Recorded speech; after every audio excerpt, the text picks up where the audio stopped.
Hi y'all, welcome back to my channel. In this video, I'm going to give you guys an update on our life and where our life has come since we ended our last trying to conceive cycle to basically around now.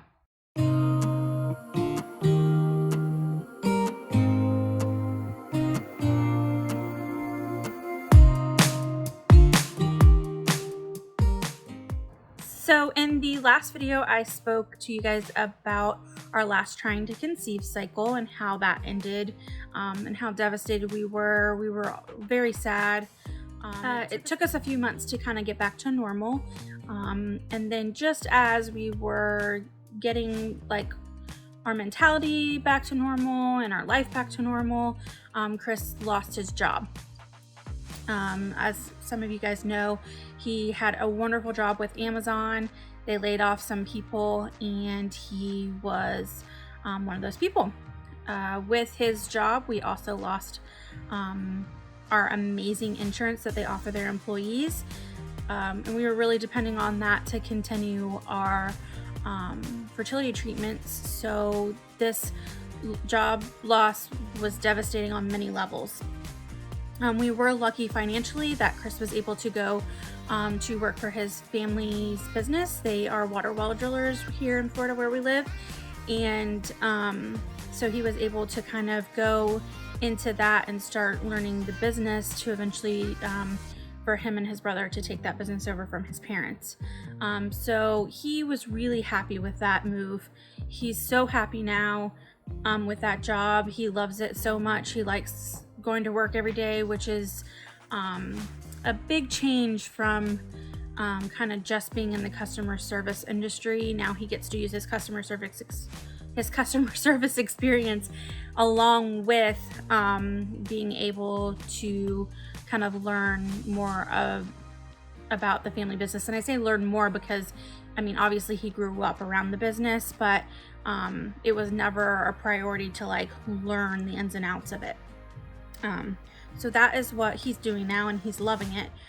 So that makes me so happy because he's really happy. He goes to work every day and comes home happy. I mean, there's obviously stress associated with any job, and being a part business owner with a family business is a whole different kind of level of stress, but he loves his job, which is like what anybody can ask for. He like loves going to work, so it's a good thing. So after he lost his job and then he started working for his the family's business, that kind of brings us up to around the holiday season of 2019, and we were so excited because he had lost his job when he was working at Amazon. That time frame around the holidays, you can never take time off in the customer service industry or the retail industry. It's just not feasible. That's their busiest time. You can't take time off then. I mean, unless it's a super duper emergency, they really don't like you to take time off. So this year we were finally going to get to go to my sister's in North Carolina to have Thanksgiving with my family. It was amazing. We had a wonderful time. There was lots of sister fighting in the kitchen and we had a really good time with it though.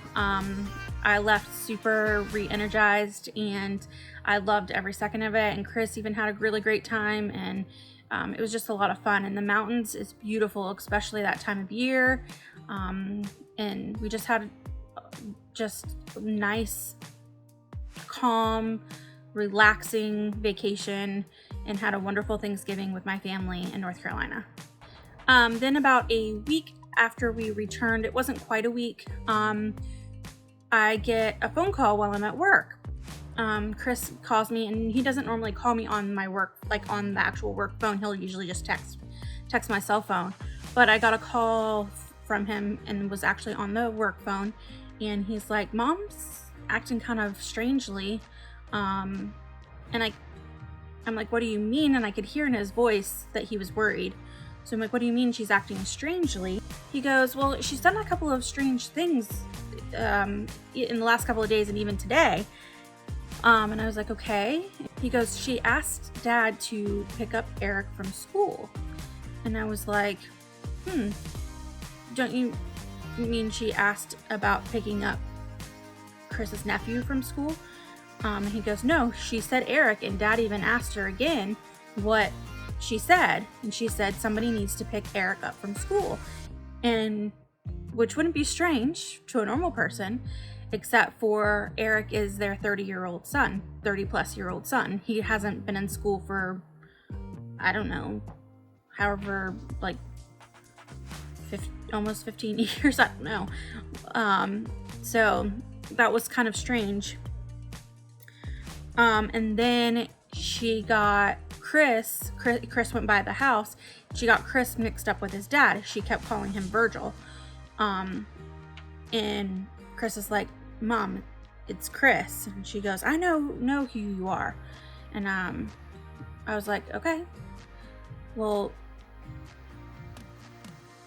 is this the first time it's happened? Was it just today? They're like, no, she's been doing this type of stuff for a few days now. I'm like, she's having a stroke. I knew right off. You know when that happens, like what to look for at that point. And I'm like, she's having a stroke. You need to take her to the emergency room. And then Chris is like, well, she doesn't want to go to the emergency room. And I was like, well, you have to tell her to go to the emergency room because she needs to be looked at. I was like, I said, you need to take her right away. And I'm at work. I can't really do anything about it from where I'm at. And at this point, I'm scared because I know what that type of stuff means. And I was like, you need to make sure she gets to the emergency room. And he's like, well, let me see if I can get her to go. He called me back. He can't get her to go. And I'm like, well, I'm leaving now. I literally saw my manager on my way out the door and was like, I have to go. My mother-in-law's having a stroke. I get to her house and she's like, hi, what are you doing here? And I'm like, hi. I'm like, you need to go to the hospital, Mom. And she goes, no, I'm not going anywhere. I'm fine. And she kept saying it over and over again. I'm fine. There's nothing wrong with me. I'm fine. And I was like, okay, well, I'm just going to sit here and watch some TV with you. And I got into a conversation with her, and the things that she was telling me, she was just getting people's names wrong. She was getting people mixed up. I'm like, Mom, you're going to the hospital because you need to go and see a doctor. And she was refusing. And so I finally called Chris, and I'm like, it's going to take all of us here telling her she needs to go for her to go. So we called all the boys over, Chris's brother, Chris, and Chris's dad. Like, we called him off the job and had him come to the house, and she saw all of them and was like, this is so ridiculous, and got really mad. But she got dressed and she went. And any of you guys, if you know Chris's mom, she's so fiery. She's got so much energy. She is the boss of the family. She keeps us all in line. She keeps all her boys in line. And she was mad. But she went, and then we were sitting there in the doctor's office, or in the ER. And I think when it really hit her was the doctor was asking her, who everybody was. And she was like, well, that's my husband. That's my son. And they're like, okay, well, what are their names? And she was getting their names. And then the doctor looked at me, and this really got to me, but the doctor looked at me, and he goes, who is this person? And she goes, that's my beautiful daughter-in-law. And he goes, okay, well, what is her name? And she called me Eric. And then she was like, realized, no, that's not right, but she couldn't get my name right. And so I think that's kind of when it really hit her. And they did a couple more tests. They did an MRI and a CT, and finally let her know, yeah, you had a stroke. And then, so that whole situation was really hard on the whole family. Obviously, when something like that happens, you don't, and especially to somebody who's like such a central part of your family, you don't really kind of know where to go from there. She couldn't be left alone. She wasn't allowed to drive, obviously. We weren't allowing her to cook because when I was there, she went into the kitchen to make her something for lunch and then forgot that she left her lunch on the stove. And so we were just concerned at that point. She's gotten a lot better recently. When she's tired, kind of things get lost, and she does kind of have trouble finding her words sometimes. But I mean, she's just such a strong and fiery person. She's just fought back, you know.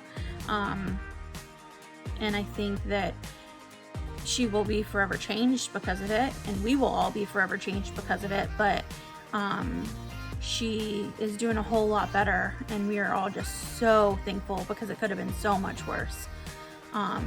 We got really lucky. I can't say enough about how lucky our family got. But because of all of this, because of the stroke and everything, Chris has completely taken over her job at the business, which is what they were grooming him to do anyway. She wanted to retire. She had been doing it a long time, plus taking care of the family. She was tired, and so they were really grooming him to do that anyway. This just kind of sped it along. So now she's completely retired. I think some days she loves it and some days she hates it. But yeah, so she's completely retired from the company, and Chris has taken over her position and is learning his dad. So but not a month and a half later from this ordeal, it was probably about 2 months after that. Yeah, about 2 months after that, we were having Chris's birthday party at his mom and dad's house. Chris wanted to blacken some fish and had some fried fish and for his birthday, and so we were all at Chris's parents' house, and Chris's dad just was not feeling good. He's like, I have really bad heartburn. So I was like, do you have any Tums or anything? He goes, no. I was like, well, take some water with some baking soda. It's not going to taste good, but it'll help, especially if it's heartburn. So we did that, and it got a little bit better, but then it wasn't better. And so they finally took him to the ER, and he had a small heart attack. It's like this family can't catch a break. His dad had a heart attack, and they went in for an angiogram, something like that, and found the blockages and everything, and then they ended up putting a stent in, and then he was released to go home. But because mom had the stroke so soon before that, they needed some extra help and stuff, and so we were all there for each other. We did what we could. And then Chris's mom got the flu. Chris's dad got the flu and had a fever within a week. So we were like, no, you have a fever, you need to go back. So on top of him having the flu, he also had an infection in his blood, which they think came from the stent. And he was in the hospital for another, I think 4 or 5 days. I can't remember exactly. So yeah. So after all that, I get back to work. Some things happened at work, and then my employment ended with that particular job. And then COVID happened, like very shortly after. Well, it was during, and obviously during, because that happened at the end of January. And then I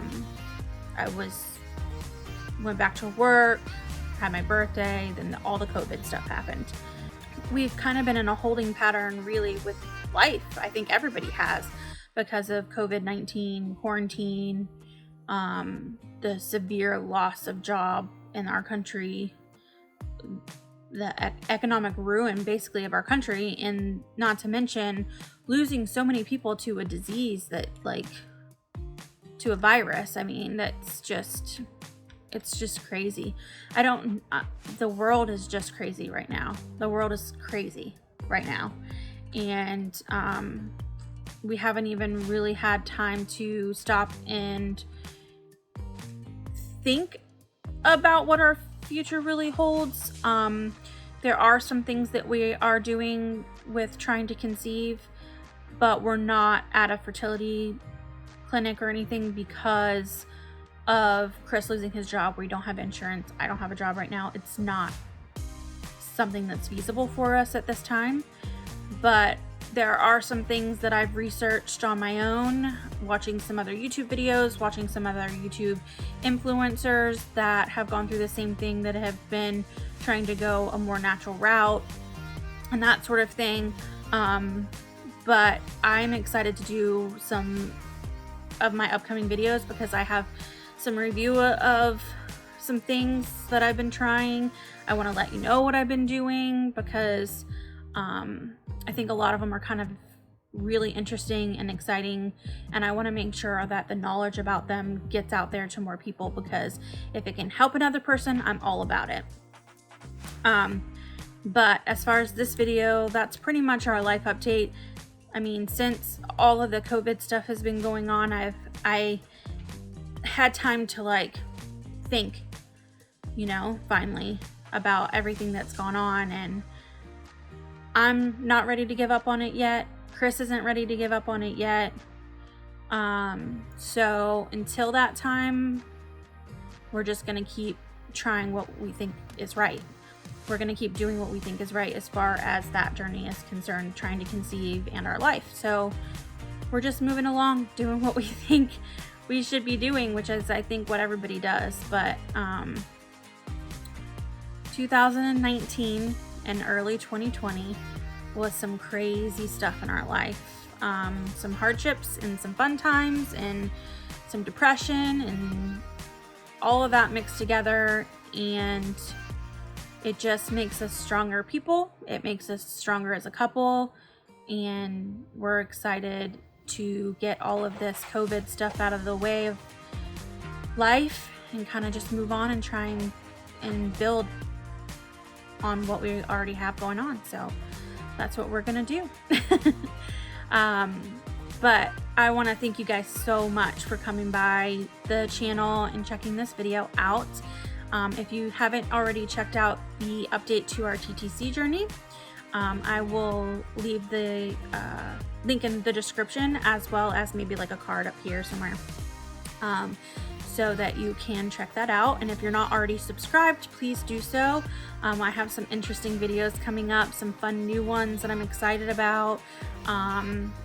And in order to make sure that you guys are notified of when I do upload those videos, you need to subscribe. Hit that little red subscribe button at the bottom, and also make sure to click the notification bell that's next to it so that you will get those notifications. And please make sure to give this video a thumbs up if you liked it. It really helps me out as far as people finding the video for YouTube. So if you did like it, make sure to give it a thumbs up. And I did have a question for you guys. Do you like these types of update videos like this? Do you like this kind of format where I sit down and I'm chatting? Or do you want to see some other types of videos? Or are there any other types of videos that you'd like to see? If you could leave any of that information down in the comments, I'd love to speak to you about it. But other than that, thank you so much for watching, and we'll see you in the next one. Bye.